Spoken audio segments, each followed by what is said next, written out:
யாதும் ஊரே யாவரும் கேளு. படிச்சிருப்பீங்க. யார் எழுதுனது? கணியன் பூங்குன்றனார். அடுத்த வரி தெரியும் தானே? தீதும் நன்றும் பிறதர வாரார், சாதலும் நோதலும் அவற்றோர் அல்ல, ஆதலில் ஆதலில் வாழ்க்கை என்று நீ மகிழ்ந்து விடாத. சாவுதான் அப்படின்றதுனால நீ ஒன்றும் கஷ்டப்பட்டுறாத. முன்னுக்கு பின்னு வாழ்க்கை இயல்பா போய்கிட்டே இருக்கும்னு சொல்லி போவோம். அந்த பாட்டு, அந்த பாட்டுல என் மனதை அறைந்த ஒரு வரி உண்டு. வாழ்க்கையில் நாம் இப்படி இருக்க வேண்டும் என்று நமக்கு சொல்லக்கூடிய சொற்கள் யாருடைய உதடுகளில் இருந்து வருகிறது என்று நமக்கு தெரியாது. அந்த கவிதை எனக்கு ஒரு சொல் சொன்னது. கடைசியா இப்படி முடிக்கிறான். ரொம்ப அழகான முடிப்பு அது. பெரியோரை வியத்தலும் இளமே, சிறியோரை இகழ்தல் அதனினும் இளமே. நீ இந்த ரெண்டு சொல்ல மட்டும் மனசுல வச்சுட்டு போ. பெரியோரை வியத்தலும் இளமே. இவர்கள் பெரியவர்கள் என்று யாரையும் பார்த்து நீ வியக்காத. நீ வியப்பதற்காக அவர்கள் பெரியவர்களாக இல்லை. பெரியவர்களாக இருப்பது என்பது அவர்களுடைய இயல்பு. யாரையும் பார்த்து நீ வியக்காத. இதுல ரொம்ப சூட்சுமா என்ன தெரியுமா? இந்த இலக்கியம் உனக்கு தருகின்ற பாடம் என்ன தெரியுமா? நீ யாரை பார்த்து வியப்பாயோ அவர்கள் தான் மேலே இருப்பார்களே தவிர நீ கீழே இருந்து அவர்களை அண்ணாந்து பார்த்து கொண்டேதான் இருப்பாய். அதனால் யாரையும் பார்த்து வியக்காதே, அவர்களை புரிந்து கொள். பெரியோரை வியத்தலும் இளமே. ஒருவேளை நீ பெரியோரை வியந்து விட்டாலும் சிறியோரை இகழ்தல் அதனினும் இளமே. யாரையும் பார்த்து ஏளனமா, யாரையும் பார்த்து சின்னவங்க தானேன்னு எக்காலமா பேசிராத. இப்படி சொல்லி முடிக்கிறான் அந்த கவிதையை கணியன் பூங்குன்றனார். இந்த யாதும் ஊரே யாவரும் கேளு இருக்குல்ல, அந்த சொல்ல கொஞ்சம் உள்ள நீ போட்டு பார். இந்த உலகம் எல்லாம் இருக்குல்ல, இந்த உலகம் எல்லாம் ஊர்தான். இதுல உலகத்துல இருக்கிற எல்லா மக்களும் நம் உறவுதான். இப்படி சொன்னவன் தமிழன். இதுதான் எனக்கு மிக அற்புதமான ஒரு சிந்தனையாக எனக்கு படுகிறது. யோசித்து பார்த்தால் சங்க இலக்கியங்களை தொடர்ந்து ஒரு காலம் நமக்கு வருது. சங்க காலம் பேர் அதுக்கு. காலம் சங்க இலக்கியம்னு சொல்றது இல்ல, சங்க காலம். அடுத்ததாக நமக்கு வருகின்ற காலம் காப்பிய காலம். நீங்க 4 செமஸ்டர்ல இதெல்லாம் படிச்சிருவீங்க. சங்க காலம் படிச்சிருவீங்க, காப்பிய காலம் படிச்சிருவீங்க, பக்தி காலம் படிச்சிருவீங்க, சிற்றிலக்கிய காலம் படிச்சிருவீங்க, அதுக்கப்புறமா நவீன காலம் தற்கால இலக்கியம் படிச்சிருவீங்க. மிக முக்கியமான ஒரு காலமாக காப்பிய காலம் நிக்குது. தமிழ் எவ்வளவு அழகு பாருங்க. 5 பேரிலக்கியங்களை நாம் காப்பியங்களாக வைக்கிறோம். அந்த 5 பேர் இலக்கியங்களுடைய பெயர்கள் பெண்களினுடைய ஆபரணங்கள். முதல்ல கால்ல இருந்து ஆரம்பிக்கிறான் பாருங்க. பாதாதி கேசம், கேசாதி பாதம் இல்ல, பாதாதி கேசம். கால்ல போடுற செலம்பு, அடுத்து இடுப்புல போடுற மணிமேகலை, அடுத்து வளையாபதி, கையில குண்டலகேசி, காதல சீவக சிந்தாமணி, தலையில 5 பேரிலக்கியங்கள். இதுல நான் வியந்து வியந்து பார்க்கிறேன். உரையிடையிட்ட பாட்டுடை செய்யுள் சிலம்பு. ரொம்ப வியக்கிற பிள்ளைகளா. இலக்கியம் அன்றைக்கு எப்படி இருந்திருக்கிறது நம் கையில. நாம் எவ்வளவு செழுமையான ஒரு சமூகத்தை சார்ந்தவர்களாக இருக்கிறோம். தமிழ் பேசுவதற்காக கூச்சப்படுகிறோமே இன்றைக்கு. ஆங்கிலம் தெரியவில்லை என்பதற்காக அவமானப்படுகிறோமே தவிர தமிழ் பேச வரவில்லை என்பதற்காக பெருமைப்படுகின்ற சூழல் இல்லையா இருக்கிறது? கொஞ்சம் நினைச்சு பார்த்தா சிலப்பதிகாரம் என்ன அற்புதமான ஒரு பேர் இலக்கியம் அது. நான் சவால் விடுறேன். 32 வரியில முடிகிற அந்த வழக்கு, 32 வரியில முடியுதுங்க அந்த வழக்குரை காதை. ஒரு பொண்ணு தன்னுடைய விஷயத்தை முன்னால வைக்கிறதுக்காக அவன் நிக்கிறதோ என்ன வார்த்தை சுருக்கம், எவ்வளவு பெரிய இன்ட்ரோடக்ஷன் அது. இப்படி சொல்றா அந்த இன்ட்ரோடக்ஷனை. அவ எப்படி பேசுறாங்கிறத நீங்க இந்த கோனாறு நாடாறு செட்டியார் எல்லாம் வச்சு படிக்காதீங்க. டைரக்டா மூலத்தை படிச்சு பாருங்க.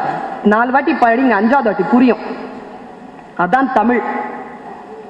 இந்த பக்கத்துல யாரோ ஒரு இரவலை வாங்கி கொண்டு அந்த உரைகளை படிக்காது, படித்து படித்து பாருங்க. நான் ரொம்ப வியந்து பாக்குறேன் அந்த பொண்ணை. ஒரு மன்னன் கிட்ட நின்னு இப்படி பேசினா பாருங்க. முதல் வார்த்தை என்ன சொன்னா சொல்லுங்க? செயலா போன மன்னனேன்னு ஆரம்பிக்கிறான். தேர்ச்சி பெறாத மன்னனே, இப்படி ஓபன் டிக்ளரேஷன் கொடுக்கணும் எப்படி இருக்கும்? அவன் கடைசியா இளங்கோவடிகள் வித்த காட்டியிருப்பான் ஒரு 4 வரியில.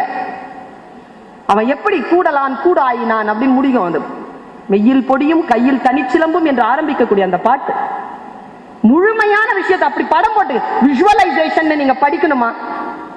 லிட்ரேச்சர் படிங்க. விஷுவல்னா என்ன, காட்சிப்படுத்துதல்னா என்ன, அதான் இலக்கியம் நமக்கு தந்திருக்கும் சொத்து. சிலப்பதிகாரத்தை பிறகு வருகிறேன், சீவக சிந்தாமணி, மணிமேகலை, இந்த இலக்கியங்கள் எல்லாம் கடந்து வருகின்ற பொழுது உனக்கு பக்தி இலக்கியத்துல வந்து நிக்குது. தேவாரம், திருவாசகங்கள், பெரிய புராணம், கம்பராமாயணம், இதெல்லாம் மிகப்பெரிய இலக்கியங்கள். அதெல்லாம் நாளா கம்பராமாயணத்தெல்லாம் ரசிச்சு பேசுறவ. காலம் எனும் ஆழியிலும் காற்று மழை ஊழியிலும் சாகாது கம்பன் அவன் பாட்டு, அவன் தலைமுறைக்கு எழுதி வைத்த சீட்டு. கள்ளிருக்கும் கூந்தலினால் உள்ளிருப்பாள் என்று சொல்லி பள்ளமிடும் ராகவனை நம்பு, அது பாடலல்ல உண்மை என்று நம்பு. சீதை நடையழகும் ஸ்ரீராமன் தோழழகும் போதை நிறைந்ததென்று சொல்லி என்னை போட்டான் மதுக்குடத்தில் அள்ளி. கண்ணதாசன் கம்பராமாயணத்தை பத்தி பேசுறார். பேரிலக்கியங்கள், ஜாதி மதங்களை கடந்து நிற்கக்கூடிய பேரிலக்கியங்கள். இந்த கம்பராமாயணத்தை தொலைச்சி கட்டணும்னு சொன்ன திராவிட இயக்கத்தில் இருந்து வந்த பாரதிதாசன், அவர் கம்பராமாயணம் காப்பாற்றப்பட வேண்டும் என்று நிற்கிறார். கொள்கையிலே அவருக்கு வேறுபாடுகள் உண்டு, ஆனால் இலக்கியத்தை விட்டு விடுவதற்கு அவர் தயாராக இல்லை. பிகேசியை எதிர்த்து எழுதுகிறார். அப்படி பாதுகாக்கப்பட்ட இலக்கியங்கள். அதற்கு பிறகு சிற்றிலக்கியங்கள் நீங்க நிறைய படிப்பீங்க. பள்ளு, உலா, குறவஞ்சி, இதெல்லாம் அடுத்ததாக வந்த சிற்றிலக்கியங்கள், ஜானர்ஸ், வகைமைகள். அதை கடந்து வருகிறோம் நாம். நான் யோசிச்சு பார்க்கிறேன், இந்த சிற்றிலக்கியங்கள்ல நேற்று கூட நான் பாடம் நடத்தி கொண்டிருந்தேன். குற்றால குறவஞ்சி. நமக்கு நம்ம நாட்டு பெருமையை சொல்ல தெரியாது. இலக்கியம் படித்துப்பார், இலக்கியம் படித்துப்பார். நம் தாயின் பெருமை நமக்கு தெரியாது. நெல்லை ஜெயந்தா தான் எழுதினார், எல்லா தெய்வங்களும் அந்த கருவறையில் இருக்கும், அந்த கருவறையே இந்த தெய்வத்திற்குள் இருக்கும்னு எழுதினான் இந்த ஆளு. கவிஞன் இல்லையா? விந்தையாக இருக்கிறது எனக்கு. பெருமையாக நாம் எதையும் சொல்லிக் கொள்வதே இல்லை. நம்மிடத்தில் பெருமை பேசுவதற்கு எதுவும் இல்லை என்று நாம் கருதுகிறோம். அது நம் குறை. குற்றால குறவஞ்சியில் இப்படி பாடுகிறாள். வானரங்கள் கனி கொடுத்து மந்தியோடு கொஞ்சும், மந்தி சிந்தும் கனிகளுக்கு வான் கவிகள் கெஞ்சும். எவ்வளவு அநியாயம் இது! எவ்வளவு அழகு பாருங்க.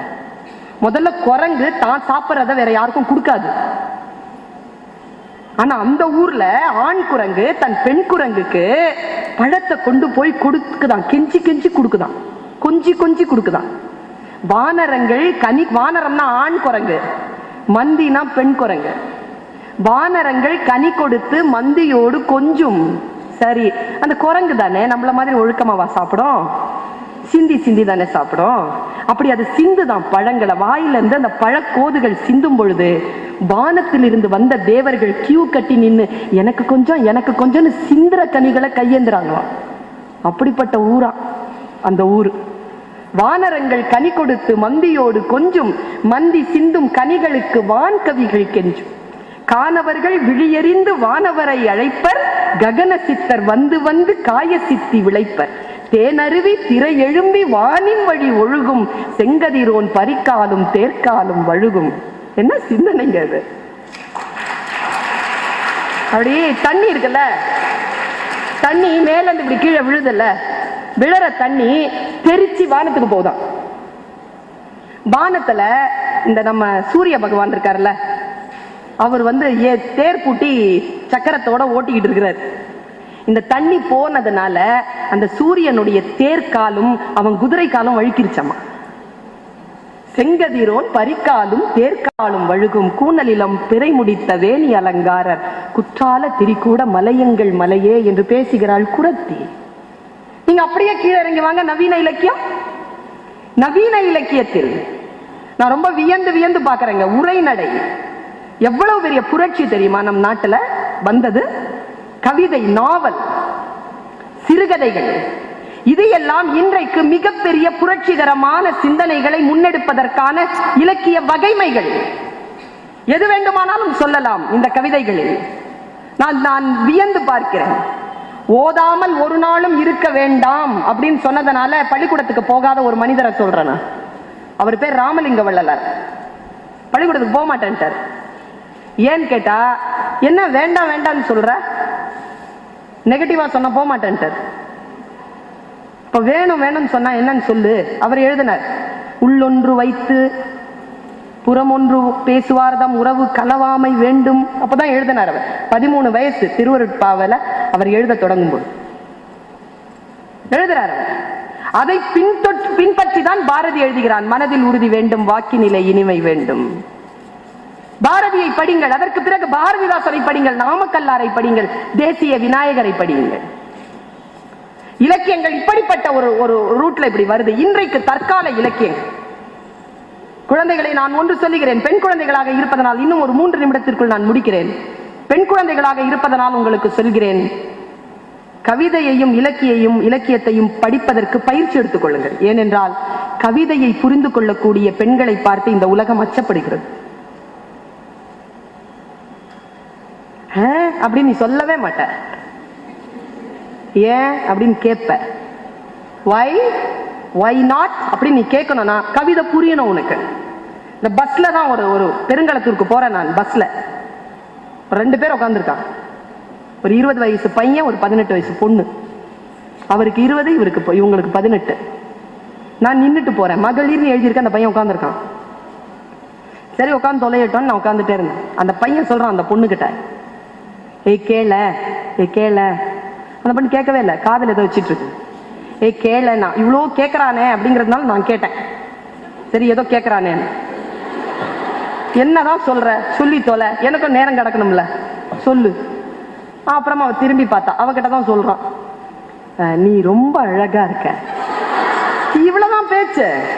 அந்த பொண்ணு ரொம்ப அழகா இருக்குது முன்னால உட்காந்துக்கிட்டு. அதுக்கு அந்த பொண்ணு ரியாக்ஷன் பாருங்க. அந்த பொண்ணு ரியாக்ஷன். அதுக்கு அடுத்ததான் அவன் அடிச்சான் பாருங்க டைலாக், நீ ரொம்ப நல்ல பொண்ணு. அவடனே அந்த காதல இருந்து பாட்டு எடுத்துட்டா. முழுமையா அவ கவனத்தை கொடுக்க ஆரம்பிச்சிட்டா.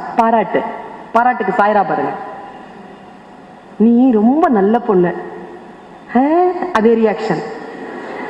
அதுக்கு அந்த பையன் சொல்றான் பதில், நான் என்ன சொன்னாலும் நீ நம்புறல்ல, அதனால நீ ரொம்ப நல்ல பொண்ணு அப்படிங்கிறான்.